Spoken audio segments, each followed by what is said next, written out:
ಅನೇಕ ಹಿರಿಯರ ಒಂದು ಪರಿಶ್ರಮ, ಲಕ್ಷಾಂತರ ಕಾರ್ಯಕರ್ತರ ಅವಿರತ ಹೋರಾಟದ ಪರಿಣಾಮವಾಗಿ ಇವತ್ತು ಭಾರತೀಯ ಜನತಾ ಪಾರ್ಟಿ ಕರ್ನಾಟಕ ರಾಜ್ಯದಲ್ಲೂ ಸಹ ಒಂದು ಭದ್ರ ಬುನಾದಿಯನ್ನು ಹಾಕ್ತಕ್ಕಂಥ ಕೆಲಸ ಸನ್ಮಾನ್ಯ ಯಡಿಯೂರಪ್ಪರ ಆದಿಯಾಗಿ ಅನೇಕ ಹಿರಿಯರ ಒಂದು ಪರಿಶ್ರಮದಿಂದ ಆಗಿರುವಂತದ್ದು. ಅನೇಕ ಜನ ಹೊಸ ಕಾರ್ಯಕರ್ತರು ನಾವು ಜವಾಬ್ದಾರಿಯನ್ನು ತೆಗೆದುಕೊಂಡಿದ್ದೇವೆ. ಅದಕ್ಕೆ ಇದನ್ನ ನೆನಪು ಮಾಡ್ಕೊಳ್ತಾ ಇದ್ದೇನೆ.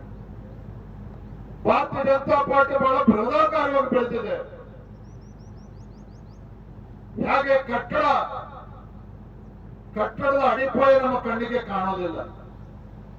ಸುಂದರವಾಗಿರ್ತಕ್ಕಂಥ ಕಟ್ಟಡದ ಅದರ ಅಡಿಪಾಯ ನಮ್ಮ ಕಣ್ಣಿಗೆ ಯಾವತ್ತೂ ಕೂಡ ಕಾಣೋದಿಲ್ಲ. ಮೇಲ್ಭಾಗ ಮಾತ್ರ ನಾವು ಕಾಣ್ತದೆ. ಆದ್ರೆ ಆ ಅಡಿಪಾಯ ಸರಿಯಾದ ರೀತಿಯಲ್ಲಿ ಹಾಕ್ತೇ ಹೋಗಿದ್ದಿದ್ರೆ,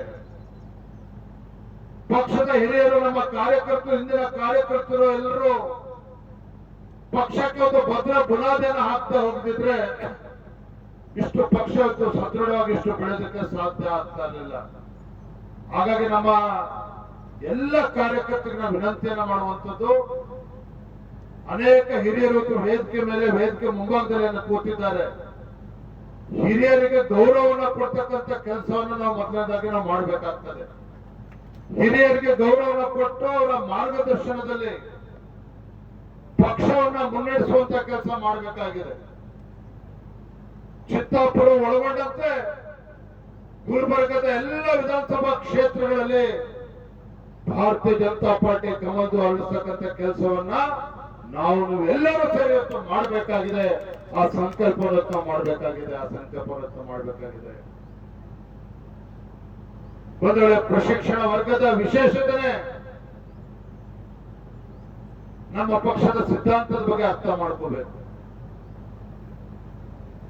ಪಕ್ಷ ನಡೆದು ಬಂದ ಹಾದಿಯನ್ನು ನಾವು ಅರ್ಥ ಮಾಡ್ಕೋಬೇಕು. 2 ಘಟನೆಗಳನ್ನು ನೆನಪು ಮಾಡ್ಕೊಡ್ತೇನೆ. ಅಟಲ್ ಬಿಹಾರಿ ವಾಜಪೇಯಿ ಅವರು ಹಿಂದೆ ಲೋಕಸಭಾ ಚುನಾವಣೆಯಲ್ಲಿ ಪರಾಭವಗೊಂಡಾಗ ನಮ್ಮ ಶಿವಮೊಗ್ಗ ಜಿಲ್ಲೆ ಭದ್ರಾವತಿ ಒಬ್ಬ ಕಾರ್ಯಕರ್ತ ಅಟಲ್ ಬಿಹಾರಿ ವಾಜಪೇಯಿ ಚುನಾವಣೆ ಸೋತರು ಅಂತ ಹೇಳಿ ಆತ್ಮಹತ್ಯೆ ಮಾಡ್ಕೊಳ್ತಾರೆ.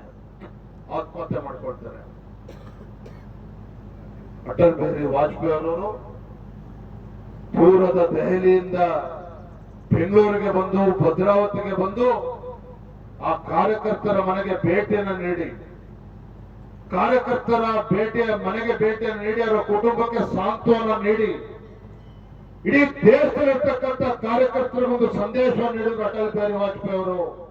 ಏನ್ ಹೇಳಿದ್ರು? ನ ದೈನ್ಯಂ ನ ಪಲಾಯನಂ, ನ ದೈನ್ಯಂ ನ ಪಲಾಯನಂ ಅಂತಕ್ಕಂಥ ಸಂದೇಶವನ್ನ ಭದ್ರಾವತಿಯಿಂದ ಕಾರ್ಯಕರ್ತರ ಮನೆಯಿಂದ ಅಟಲ್ ಬಿಹಾರಿ ವಾಜಪೇಯಿ ಅವರು ದೇಶದಲ್ಲಿರ್ತಕ್ಕಂಥ ಕಾರ್ಯಕರ್ತರಿಗೆ ಸಂದೇಶವನ್ನು ನೀಡಿದ್ರು. ಮತ್ತೊಂದು ಘಟನೆ, ಮುಂಬೈನಲ್ಲಿ ರಾಷ್ಟ್ರೀಯ ಕಾರ್ಯಕಾರಿಣಿ ಲಾಲ್ ಕೃಷ್ಣ ಅಡ್ವಾಣಿಜಿಯವರು ಅಧ್ಯಕ್ಷರಿರ್ತಾರೆ, ರಾಷ್ಟ್ರೀಯ ಅಧ್ಯಕ್ಷರು. ಎಲ್ಲರೂ ನಿರೀಕ್ಷೆ ಮಾಡಿದ್ರು ಲಾಲ್ ಕೃಷ್ಣ ಅಡ್ವಾಣಿ ಅವರೇ ಪ್ರಧಾನಮಂತ್ರಿ ಅಭ್ಯರ್ಥಿ ಅಂತೇಳಿ ಘೋಷಣೆ ಆಗ್ತಾರೆ, ಅವರೇ ಪ್ರಧಾನಮಂತ್ರಿ ಅಭ್ಯರ್ಥಿ ಅಂತೇಳಿ. ಅಂದಿನ ರಾಷ್ಟ್ರೀಯ ಅಧ್ಯಕ್ಷರಾಗಿದ್ದಂತ ಲಾಲ್ ಕೃಷ್ಣ ಅಡ್ವಾಣಿ ಅವರು ರಾಷ್ಟ್ರೀಯ ಕಾರ್ಯಕಾರಿಣಿಯಲ್ಲಿ ಮಾತನಾಡ್ತಾ ಕೊನೆಗೊಂದು ಮಾತನ್ನು ಹೇಳ್ತಾರೆ. ಏನ್ ಹೇಳಿದ್ರು ಲಾಲ್ ಕೃಷ್ಣ ಅಡ್ವಾಣಿ ಅವರು? ಕೇಂದ್ರದಲ್ಲಿ ಮುಂದಿನ ದಿನಗಳಲ್ಲಿ ಭಾರತೀಯ ಜನತಾ ಪಾರ್ಟಿ ಅಧಿಕಾರಕ್ಕೆ ಬಂದೇ ಬರ್ತದೆ, ಅಟಲ್ ಬಿಹಾರಿ ವಾಜಪೇಯಿ ಅವರು ದೇಶದ ಪ್ರಧಾನಮಂತ್ರಿ ಆಗ್ತಾರೆ ಅಂತೇಳಿ ಸ್ವತಃ ಲಾಲ್ ಕೃಷ್ಣ ಅಡ್ವಾಣಿ ಅವರು ಘೋಷಣೆ ಮಾಡ್ತಾರೆ. ಬಂಧುಗಳೇ, ಸ್ವತಃ ಲಾಲ್ ಕೃಷ್ಣ ಅಡ್ವಾಣಿ ಅವರು ಘೋಷಣೆ ಮಾಡ್ತಾರೆ. ಯಾಕೆ ಇವತ್ತು ನೆನಪು ಮಾಡ್ಕೊಡ್ತಿದ್ದೇನೆ ಅಂತ ಹೇಳಿದ್ರೆ, ಅಧಿಕಾರಕ್ಕೆ ಕಿತ್ತಾಡ್ತಕ್ಕಂಥ ಜಾಯಮಾನ ಭಾರತೀಯ ಜನತಾ ಪಾರ್ಟಿಯಲ್ಲ, ಜಾಯಮಾನ ಭಾರತೀಯ ಜನತಾ ಪಾರ್ಟಿಯಲ್ಲ. ದೇಶ ಮೊದಲು ಅಂತಕ್ಕಂಥ ಸಂಕಲ್ಪದೊಂದಿಗೆ ಹೋಗ್ತಾ ಇರ್ತಕ್ಕಂಥ ನಾವೆಲ್ಲರೂ ಕೂಡ, ಭಾರತೀಯ ಜನತಾ ಪಾರ್ಟಿ ಕಾರ್ಯಕರ್ತರು ಎಲ್ಲರೂ ಕೂಡ ನಮ್ಮೆಲ್ಲ ಸ್ವಾರ್ಥವನ್ನ ಬದಿಗಿಟ್ಟು ಕೇಂದ್ರದಲ್ಲೂ ಕೂಡ ನರೇಂದ್ರ ಮೋದಿಯವರ ಕೈಯನ್ನ ಬಲಪಡಿಸತಕ್ಕಂಥ ಕೆಲಸ ಆಗ್ಬೇಕು. ರಾಜ್ಯದಲ್ಲೂ ಕೂಡ ನಮ್ಮ ಸರ್ಕಾರ ಅಸ್ತಿತ್ವಕ್ಕೆ ಬಂದು ಈ ನಾಡಿಗೆ 2 ತುತ್ತು ಅನ್ನವನ್ನ ಕೊಡ್ತಕ್ಕಂಥ ರೈತ ನೆಮ್ಮದಿಯ ಬದುಕನ್ನ ಕಾಣಬೇಕು. ಆ ನಿಟ್ಟಿನಲ್ಲಿ ನಾವು ಇವತ್ತೆಲ್ಲರೂ ಕೂಡ ಶ್ರಮವನ್ನ ಹಾಕಬೇಕಾಗಿದೆ.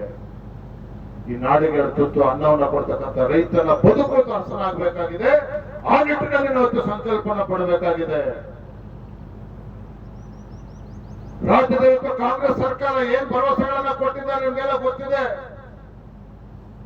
ಎಲ್ಲ ಭರವಸೆಗಳು ಕೂಡ ಈಡೇರದೇನೆ ರಾಜ್ಯದಲ್ಲಿ ಇವತ್ತು ಮತದಾರರಲ್ಲ, ಆಡಳಿತ ಪಕ್ಷದ ಶಾಸಕರೇ ಮುಖ್ಯಮಂತ್ರಿಗಳು ಆಡಳಿತದ ವ್ಯವಸ್ಥೆ ವಿರುದ್ಧ